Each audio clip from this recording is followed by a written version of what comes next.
Hello, good evening, everybody. Thank you so much for joining me this evening. I know that you could literally be doing anything else, but you're here, so please know that I really, really appreciate it. And without further ado, we'll just jump right into it. So here we have graphic. It is well with my body. Girl with her hands up in the air like she just doesn't care. Guy jumping on the mountain. It's well with his body. And I wanted to talk really quick about why I chose the title, It Is Well With My Body. Looked up the definition of well, and it means to be in good health, free or recovered from illness. Many of you might be familiar with the song, It Is Well With My Soul. It was written as a message of hope, despite a series of tragedies that the author endured prior to writing this song. And I really want this webinar to be a message of hope to you with regard to the tragedies that we've seen with health and sickness and what our families and friends and maybe even yourselves have gone through. And I think there's a good message here for what we have and being able to be well. So with that, I'll jump into my story really quick. I grew up not eating vegetables, not being super concerned about my health. I was very concerned about food and eating. I had a condition that prevented me from going on a diet. Instead, I got hangry. Really valued food. I was also very active and played a lot of sports. I bought into the idea that if I worked out and was active enough, then I could eat whatever I want. So I did. And in high school, I was introduced to the California burrito, which was increasingly problematic. I became a Christian when I was 4, baptized to date, went to church, did what good kids do. But when I went to college, I gained a greater understanding of what it means to follow Jesus and what it really looks like to have a relationship with him, and that it's beyond just doing the right thing, but it's helping others, it's bringing redemption, it's setting people free, it's making a difference and helping those in need. So that's super cool. The other thing I gained in college was 20 pounds. I kept eating terribly, and despite being active, so go figure. Which leads to where I've been the past year. Ryan and I joined a company called USANA. They take health very seriously. They look at health at a micro level, which was something I hadn't considered before. But as a result, it's really sparked a major interest in me in nutrition and health. And I've actually joined an online nutrition school. And Ryan and I started the business Made Well Health, which really came out of the idea that we're all made for a really great purpose. We're all made to show God's love, to bring redemption, to experience an amazing, abundant life. And we're also made to be healthy. We're made to have energy and strength and vitality. And so we kind of coupled them together with regard that we're made well to be well and to help people do that. So we're embarking on this journey. I really like the bottom 2 graphics I have there, learning that eating healthy is actually what's normal. And for any of you who are concerned about the struggle of eating healthy, the bottom right is a real thing for my life as well, that there are still many, many not good for you food temptations. So with that, I'm going to jump into this slide. It's a bit more challenging of a slide to go through. It's the reality of our health crisis in our country and in our world, actually. The top right graphic there shows the risks leading to death in perspective. And if you notice that the 5th bubble into that graphic says that not low fruit and vegetable consumption is actually a risk. Bottom right graphic, all the red represents heart disease as the #1 killer in those states. The blue represents cancer. That's really tragic and unfortunate. And the reality is that doesn't have to be the case, and we can make a difference. The top right graphic there is Wendell Berry. He's a theologian. He says people are fed by the food industry. which pays no attention to health, and are treated by the health industry, which pays no attention to food. Hopefully you've had better experiences than I have with the health industry. If I went in for feeling sick, having an issue or whatnot, I wasn't usually referred to a dietitian or a holistic health coach. I was given a prescription. And the reality is those only take care of surface level things for the most part. And the food industry, we're the only first world country that allows food marketing to kids. Think about that. Bottom left graphic really helps paint the picture of why lifestyle is so important. They say genetics loads the gun, lifestyle pulls the trigger. So if your family has a history of heart disease or diabetes or cancer, things like that, that doesn't have to be your fate. That doesn't have to be the fate of your family. The reality is we can make a difference and we can change that.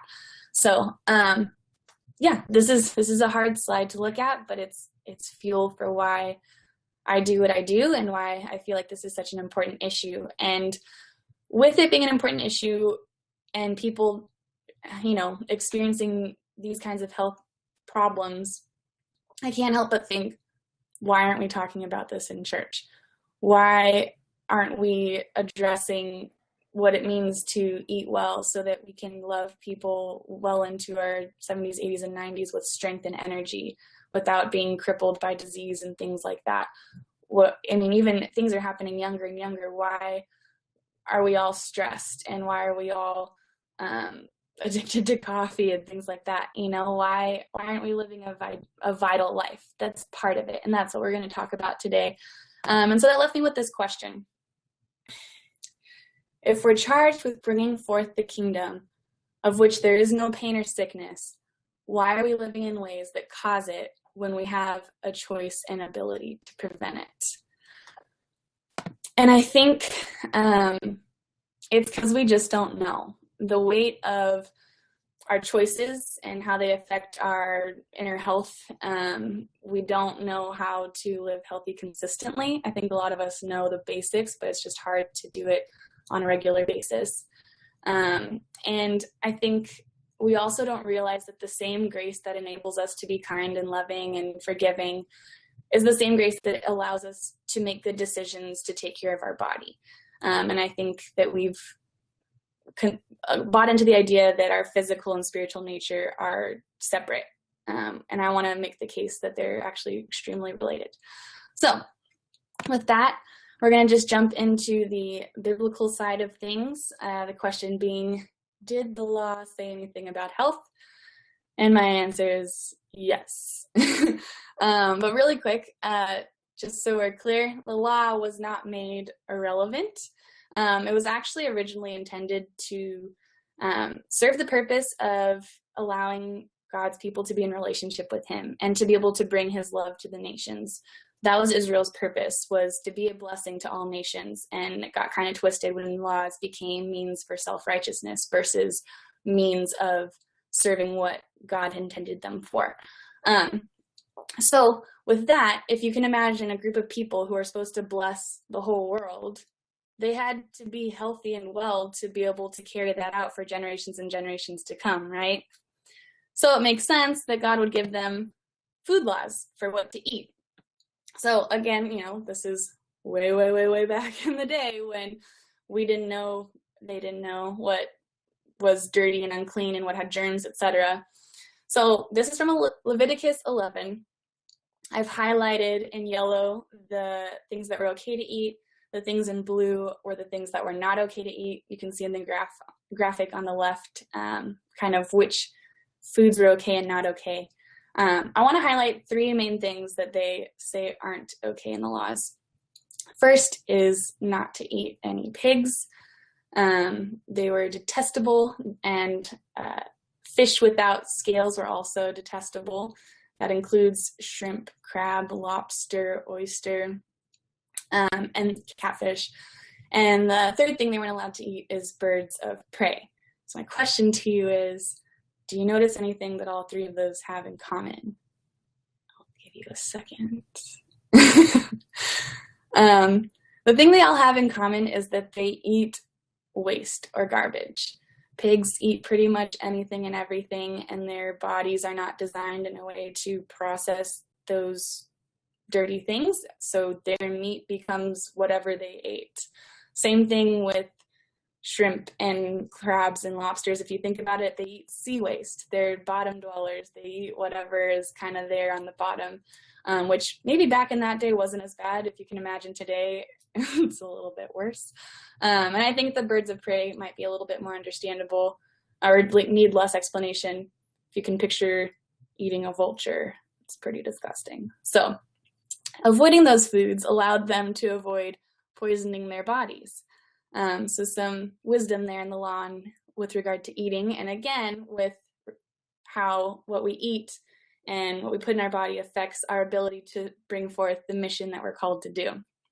So moving forward, other thing that the law provides is cleanliness laws. I thought this was super interesting.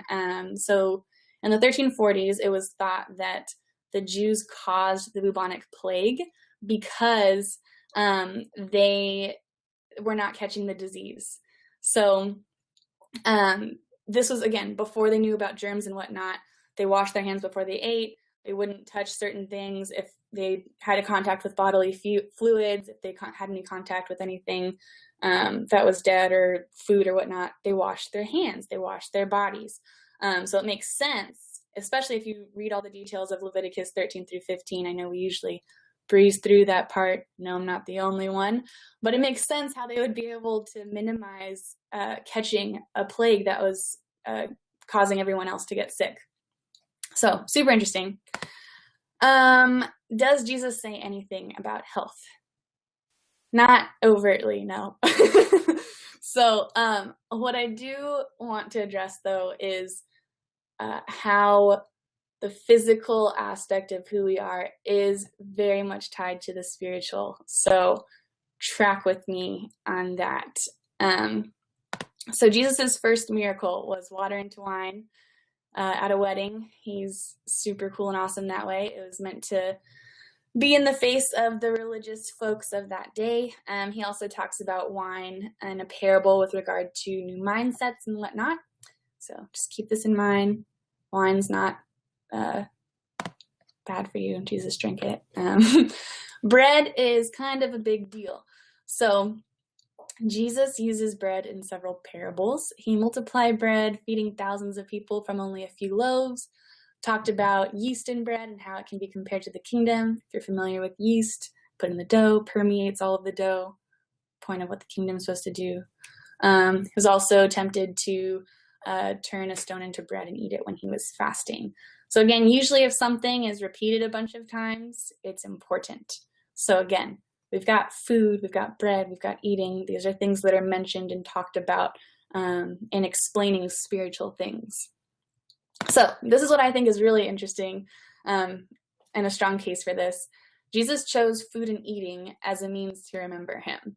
Now, a lot of us who've grown up into the church and are familiar with this, we just know that this is what it's always been. But if you think about it, wouldn't it make more sense to remember him by a certain prayer, or maybe every time like we smiled or greeted someone or washed someone's feet like he did or something like that? But it's eating and drinking. And he could have chose anything. He could have used any other action, but he chose something that we consume in our physical bodies and something that we have to do every day to survive, which allows us to take something that we understand and apply it to something that we do not understand. And I believe that is so that we may consume the person of Jesus and become more like him in our love towards ourselves, God, and others. And so you can see here that there clearly is a connection between the physical side of things and the spiritual side of things. And as we continue, did the apostles say anything about health? Again, overtly. Well, Paul did. Yes, they did. We're not going to get into all of it, though. And we're also not going to get into where Paul says that anything is okay to eat. Well, briefly. Anyways, they did say stuff. We're going to address what we're going to address. Before that, though, I think it's really interesting that the church is called the body of Christ. There are other metaphors for the church. This one seems to be the most often used metaphor for the church. Again, the church could be compared to all kinds of different things, but instead it's compared to a body, a very physical thing that we understand, that can help us to understand how an organization or structure can work with regard to people and humanity. I love this picture here of the body of Christ and how there's all these gears that are dependent on each other to be able to turn. And that's really how we understand our body. If our body's not well, it's not going to function how it's supposed to. We're not going to feel the way we're supposed to. And we understand that as well with how we have to work together for the body of Christ to be able to move forward the mission of God and showing his love and bringing redemption to the world. Again, physical, spiritual, I think there's a connection. So back to the apostles. Well, they're the ones who said that too. But anyways, we have Colossians 3 here. Really love this passage talking about compassion, kindness, humility, being forgiving, loving, being peaceable as the body. And it ends with, in whatever you do, in word or deed, do everything in the name of the Lord Jesus, giving thanks to God the Father through him. So really emphasizing these characteristics as things that are important and allowing everything that we do enable us to do them. This other passage here, 1 Corinthians 6, it's actually primarily addressing fornication. However, it starts with food. And it's addressing the idea that was prevailing with the Corinthians, that all things are lawful and that I can do whatever I want with my body. And Paul's pretty much like, yes, that's true, but not everything's beneficial. And the reality is that the Holy Spirit is living within you and you've been bought with a price, and that you have been called to glorify God in your body, and not everything does that. So these authors are concerned with unity, that God's love would be demonstrated, and that all aspects of life would be beneficial to the kingdom. And that just can't happen if we're not taking care of ourselves, so that we have the energy and the strength and the wellness to be able to show love and kindness. So knowing that we are to be the church as those who make up the body of Christ, would it not make sense to learn about and to care about our own bodies? I know you all know what I think. And the answer is yes.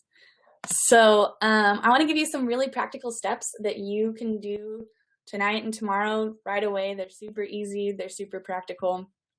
And I want you to remember as we talk through this that we have grace, and that we can use that grace to show our bodies kindness and love, so that we can show even greater kindness and love to others, to make a difference in this world for decades to come. So, are you ready for this? Get some sleep. That's the first thing I have. I know it's super profound, but what's easy to do is also easy not to do. So we are not made to function less than 7 hours a night. God himself rested on the seventh day.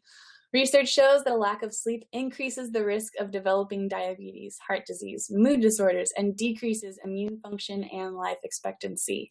You can see that the risk of becoming obese increases by 23% when you only sleep 6 hours a night, jumps up to 73% when you only sleep 4 hours a night. I think most of us know this, but if you're not rested, you will be less likely to make decisions to eat well, to be kind, and to exercise. Your body needs sleep. So again, these are all things that you're probably going to know, but what hopefully is helpful to you is the steps we can do to actually do it, because I know, at least for me, they're still challenging to make sure I do. So set a recurring start to get ready for bed alarm, maybe like 30, 40 minutes before you want to go to bed. Your phone goes off, says, hey, you want to go to bed in 30, 40 minutes, do what it takes to get there. Try to go to bed and wake up at the same time every night. Your body will begin to be programmed to expect sleeping or waking up at those times. Last thing, avoid blue light an hour before bed. Cell phones, laptops, TVs, fluorescent lights. If you're having trouble falling asleep and you're someone who likes to watch Netflix or shows or look at your phone at night, a lot of times you're actually messing with your internal time clock. And the blue light in those devices actually mimics the light of the sun. And so your body is hearing, hey, it's still daylight. You don't need to sleep. Why are we trying to rest? So really, if that's something that you're experiencing, try turning off all of those things about an hour before you try to go to bed. See if it makes a difference. Next thing, even more profound than the first, drink more water. We are 75% water. When we drink enough water, we actually allow our bodies to absorb nutrients and eliminate waste and toxins, which means that if you do not drink enough water, that you are not able to absorb nutrients and eliminate waste and toxins. Everyone should be drinking at least 60 ounces of water a day. Think about how much that is, and try not to let just, oh, I need to drink more water. You're like, oh, I'll drink an extra glass. Like, it's a lot of water and we got to drink it. I struggled with this a ton. And so these are some tips that actually helped me to be able to drink more water. And I actually just recently started doing this like a month and a half ago, and it's been a huge game changer. So drink a glass of water before coffee. I know it sounds crazy, but coffee is a dehydrating beverage, and you kind of start off the day in the negative when we have it. Maybe not negative in other areas, I understand. But yeah, drink a glass. Get that in there. Plant Nanny. I really want to highlight. I love this app. I've never drank so much water in my life because of it.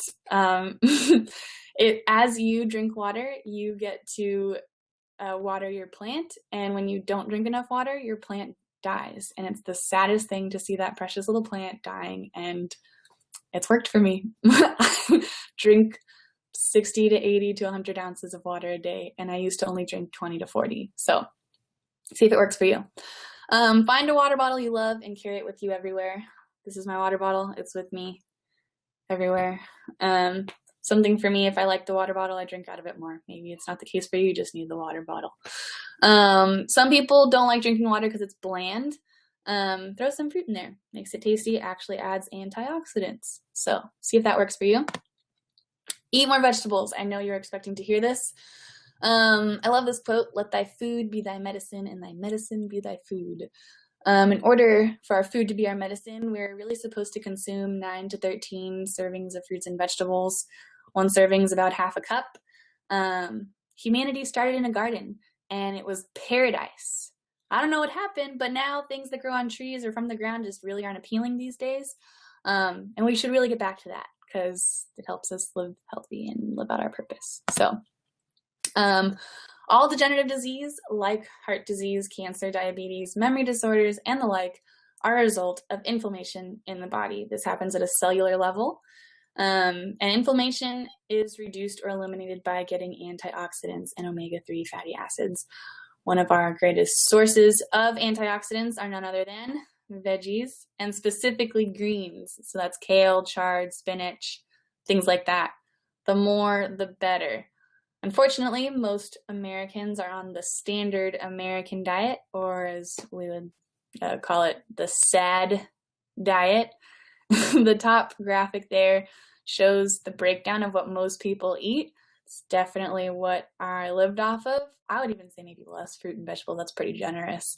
And the other aspect of it is that most of those things in that graph are also processed for what people usually eat. The bottom graphic is based on the nutritarian diet, which doesn't necessarily subscribe to, I don't know, I mean, obviously other diets, that's what that one is. But the purpose of that one is to eat so that you get the most nutritional benefit out of your food, and which obviously means eating a lot of vegetables and very little processed foods. It has animal products as less than 10%. There's different opinions on, how much is okay. Yogurt, lean meats, those aren't, bad things by any means, but we should be having vegetables as the primary thing of our meals for sure. So here are some ways to eat more vegetables. Find veggies you like in a way that you will actually eat them. And if they're drowning in cheese and butter, I'm really sorry, but that doesn't count. I have the little no peas graphic there because I hate peas and I don't eat them. And ever since I was a little baby and my mom tried to feed me the little baby mashed peas, I gagged. And so to this day, if I eat them, I gag. So I love kale, love other veggies. Find what works for you. When you eat out, choose veggies. Opt for the side salad, the fruit, or the steamed veggies. It's easy to go for the potatoes, the French fries, things like that, but this will make a huge difference in improving your health. Trust me, especially if you eat out a lot. Start adding 2 extra servings of vegetables a day. 9 to 13 servings can be overwhelming. I get that. So just try adding 2 extra. Eat a bell pepper with hummus, some carrots with hummus, half an avocado, some cherry tomatoes, whatever you like. Try it. Lastly, a super easy way to get a bunch of servings of fruits and vegetables is to start your day with a smoothie that has both fruits and veggies, specifically greens.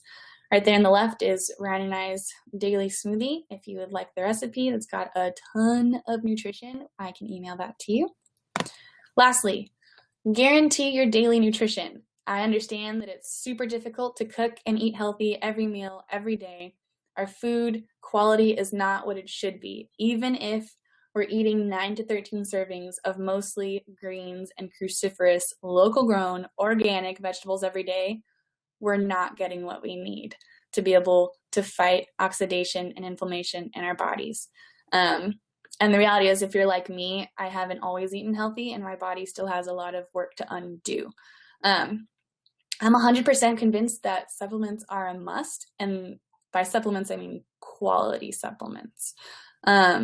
I think we kind of have a culture where eating less and exercising more, as long as you weigh a certain amount or look a certain way, then you're good.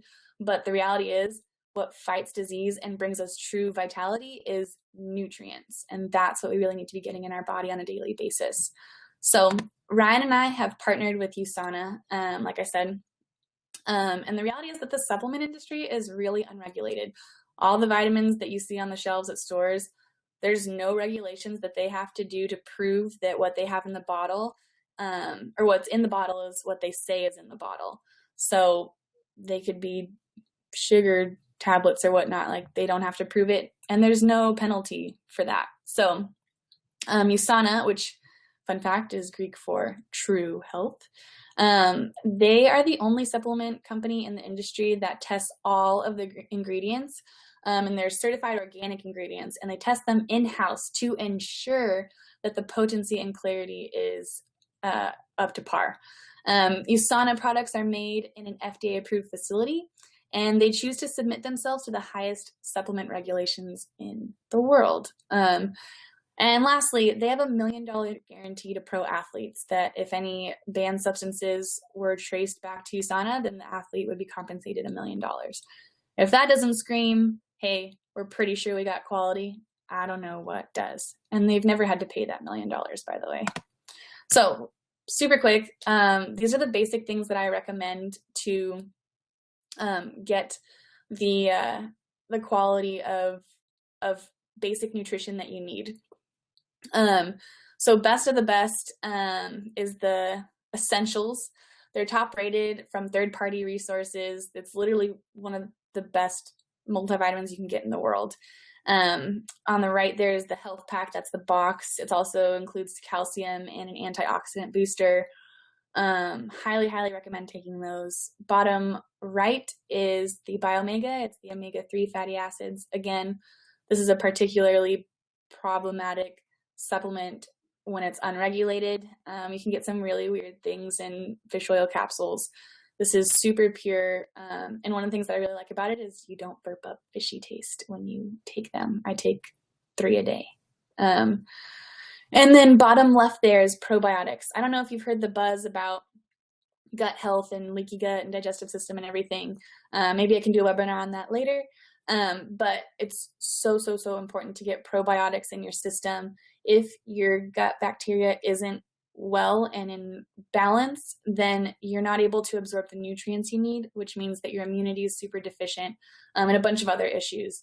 So it's a powder that you throw in your beverage that has a slightly vanilla taste and no sugar. It's super easy to consume.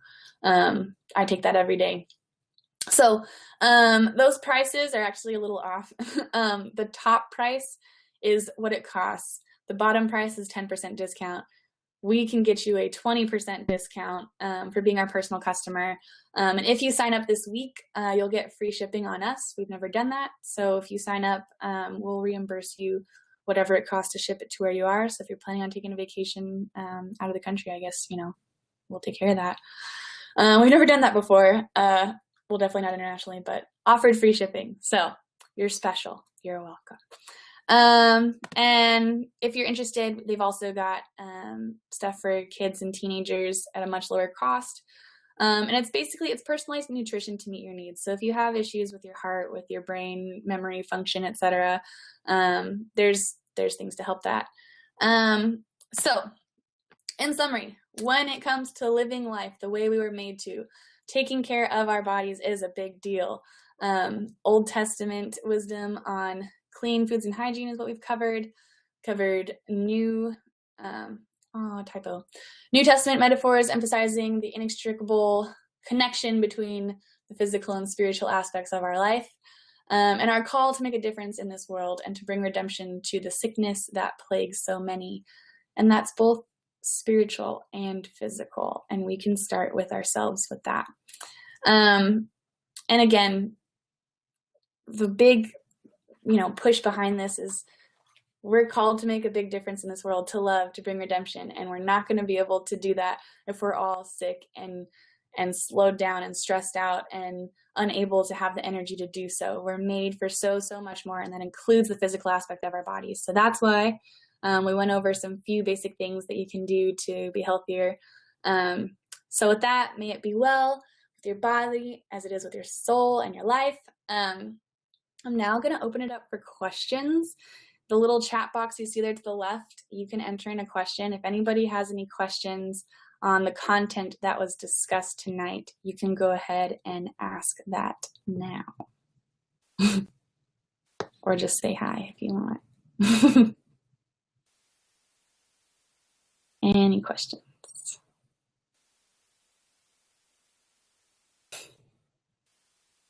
Yay, thanks, Judy. Hi, Mama. Okay. Are there any questions about the content? Okay.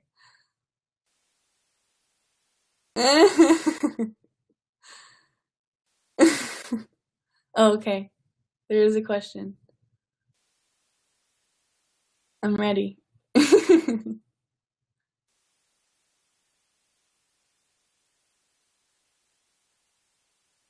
Oh, that's a good question. There's a ton of benefits. One of them has to do with your digestive health. Ryan and I actually put 1 to 2 tablespoons of it in our smoothie. Gosh, you guys are distracting me. Every single day. There's actually a book that I have that I can show you guys. It's called The Apple Cider Vinegar Cure. One of my friends actually recommended it to me, and there's so many different ways that it benefits. You can take it to relieve a sore throat. You could take it to improve your digestion. You can take it to help with all kinds of different things. So it's kind of a tool of many trades. Any other questions?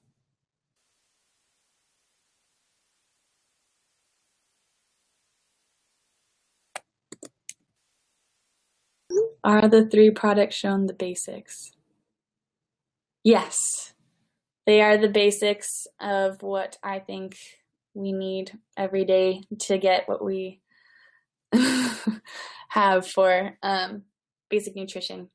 They're the basics. And then there's optimizers, things you can do that can address your specific needs, but those I think cover the bases. What is your opinion on diets such as the paleo diet, raw diets? Something that's really fun that I like about the nutrition school I'm going to, they emphasize that one person's food is another person's poison. And the reality is that all of our bodies are made different, or they're made the same, obviously, but we're all different and individual in what's good for us. So if one person can eat a raw food diet and thrive off of it, and another person can eat it and feel really weak and feel like they're not getting what they need. So I always recommend that people experiment with those. Try a raw diet for 2 weeks, see how you feel. Try a vegan diet for 2 weeks, see how you feel. Everyone's different, and sometimes we have to figure out adaptations of those diets that fit our needs. And that's why I really like the nutritarian approach, because there's flexibility with those different food groups, but the reality is you want your focus to be getting nutrients. Cooked veggies versus raw veggies versus blended veggies. That's a really good question. It depends on the veggie, actually.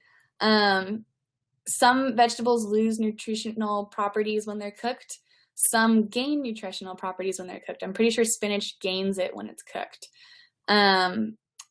Blended is good. It helps in terms of your body process the nutrients quickly. When you eat vegetables raw, you get the phytonutrients and the fibers and all the different things that help with that aspect of it. So that's altered when you change it and cook it in different ways. So if you want to know what's best in terms of cooked or uncooked or blended, it would depend on which one you're wondering about. But if you're eating them in general, usually that's just a good thing. Okay. Is it possible to eat too much fruit? Yes, it is. It is. Fruits are good for you. They do have lots of good nutritional properties. The sugar content is still sugar.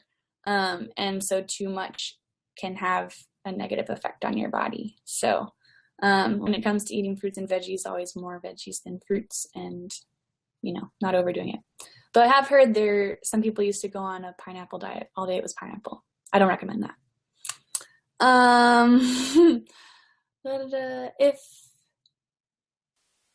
If you take the basics as directed, how often will you have to reorder? Those are monthly supplies, every 4 weeks or 28 days. So there is the option to just have a reoccurring order and it just sends it to you automatically, or you can choose to reorder. The greater discount is if you have an automatic reorder. So yeah, it lasts you for a month. I'm on my phone. What would you do? What would you recommend to someone who wants to not maintain but to lose weight? I eat healthy, learned I need less protein, more greens, but I eat healthy and natural versus the fast food for every meal like before. I also work out 3 to 5 days a week. I'm struggling to eat enough to survive my workouts while losing weight. Less meat and more greens. Will my muscles be okay? I know nothing is what I've learned. No. Oh, that's a good question. Someone who wants to eat. It depends. So it sounds like you're eating a certain way, and you're struggling to have enough energy to survive your workout. So that means it's okay to increase your portions. You can have infinite increase with vegetables and whatnot, and which, yeah, until you get full or have some digestive issues in terms of like having to go, if you know what I mean. But yeah, again, just see what works for you. So say, you followed, I know you were working with a dietitian and they gave you a certain recommendation. So, so if what they've given you isn't allowing you enough energy, then ask about increasing. I think it's safe to increase on the vegetable end of things. And as far as protein, there's a lot of ways you can get protein that aren't necessarily in meats. A lot of times we end up compromising how much nutrition we get because we're trying to eat more meat. So we'll eat a ton of chicken and like a little teeny bit of broccoli, and we miss out on how much more we can get from vegetables. Broccoli, spinach, the ratio of the macros balance in those vegetables is very highly actually protein. They're protein and carbs is what they are. Chia seeds have a ton of protein. Beans have a ton of protein. Nuts. Snacking on those throughout the day might be helpful for getting protein, curbing your appetite, and helping you also to lose weight. When you get the healthy fats and the nutrition you need, your body is more likely to be willing to give up the pounds. Just a thought. What are your thoughts on gluten-free diets? Gluten-free diets are, I think they're good. Again, it's to each person's preference. I think less gluten is better in terms of in terms of the effects that gluten has been proven to have on your body. It's an opiate, especially when it's processed. An opiate is what makes your brain go, yay, which makes sense. Fun fact, actually, side note. So gluten is an opiate, and cheese has a bazillion opiates. That's why pizza is so amazing and addicting, and why it always sounds good. It makes your brain really, really happy. And for most of us, it doesn't make our stomach happy.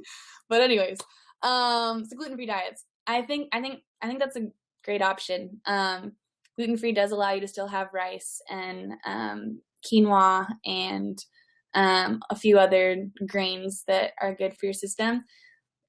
So, like I said,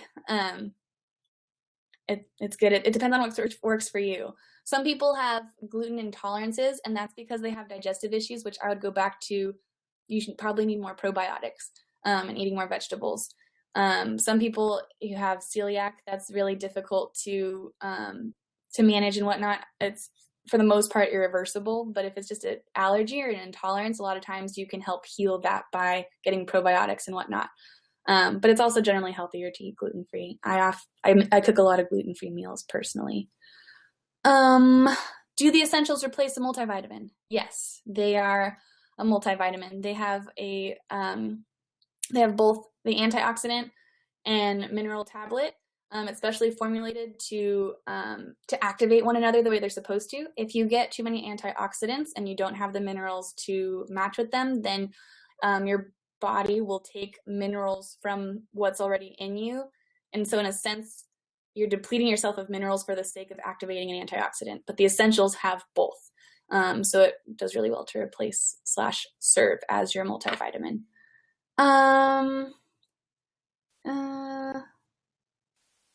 Boom. Abby has a good response for the losing weight question with regard to food. She's, Abby, you're a physician's assistant. She knows what's up. Macros and learning to implement and following them. I will send you a resource, Kali, on macro balance and understanding that. What are your thoughts on detox diets? It's kind of a broad thing. Detox diets, going on a cleanse is good. Living off of a detox diet is not.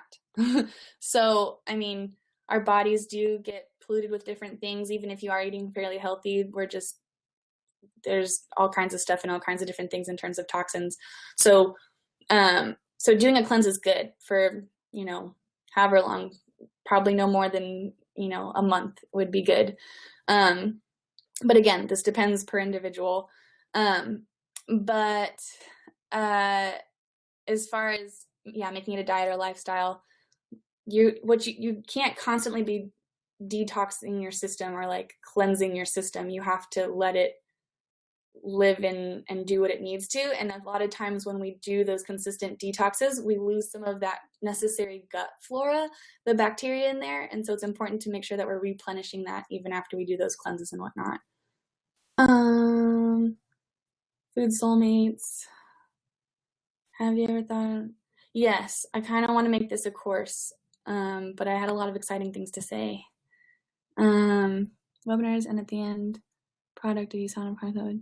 Oh, like each one ended with a USANA product, Andy? I think that's a good idea. I think that's a brilliant idea. You should email that to me. I have a friend here. She's asking what your opinion is on soy products. I need your grip. There's different thoughts.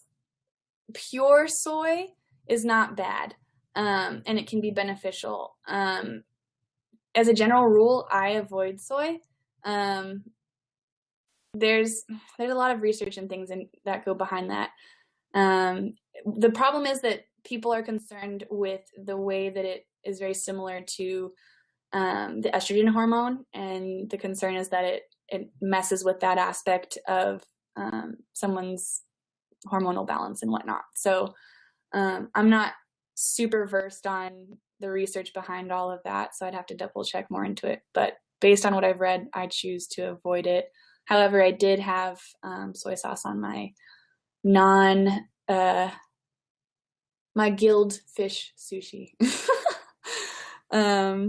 Okay, so it looks like that's the end of our questions. That was a surprising, fun series of questions. So I was not expecting the flood that came.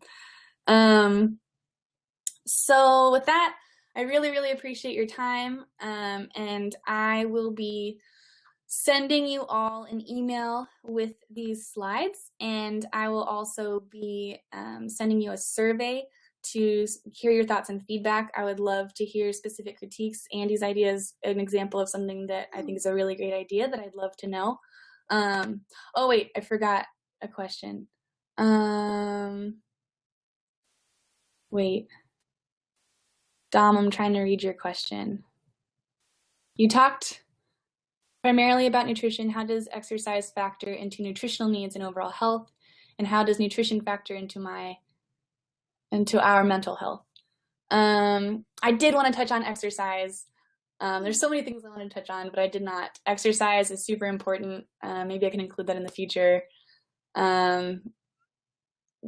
Don't sit all day like I do. I'm actually starting to put in an alert in my phone so that if I have been sitting for an hour without moving, that I get up and move, because it's really bad for you to sit all day. Sounds like a small... Oh, Dom has a suggestion for the workout eating thing. Sounds like a small pre-workout meal, like a banana with some protein or oatmeal with flax, would be helpful for providing enough carbs to supply energy for the muscles later on, and drink way more water before and during exercise. And he says that soy is one of the most genetically modified and reproduced vegetables products, so it makes a dangerous thing to play with. Thanks, Tom. Okay, so with that, like I said, I'm going to send you an email with all of the slides, survey, etc. Thank you so much. You guys are all awesome. I really appreciate you. Have a wonderful rest of your evening. Bye.